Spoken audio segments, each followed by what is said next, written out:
আশুলিয়ায় ৬ মরদেহ পোড়ানো মামলায় আগামী ২৮ জুলাইয়ের মধ্যে পলাতক সাবেক এমপি সাইফুল সহ ৮ জনকে হাজির হতে পত্রিকায় বিজ্ঞপ্তি প্রকাশের নির্দেশ দিয়েছে ট্রাইব্যুনাল।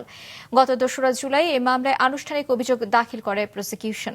মামলায় গ্রেফতার থাকা পুলিশ কর্মকর্তা আব্দুল্লাহিল কাফি, শাহিদুল ইসলাম, তৎকালীন ওসি এএফএম সায়েদ, ডিবি পরিদর্শক মোহাম্মদ আরাফাত হোসেন, এসআই মালিক এবং কনস্টেবল মুকুল সহ ৮ জনকে সকালে ট্রাইব্যুনালে হাজির করা হয়। পাশাপাশি লক্ষ্মীপুরের ছাত্রলীগ নেতা শাহিন আলম এবং আওয়ামী লীগ নেতা হুমায়ুন কবির পাটোয়ারি, সালাউদ্দিন চৌধুরীকে গ্রেফতার দেখানোর নির্দেশও দিয়েছে ট্রাইব্যুনাল।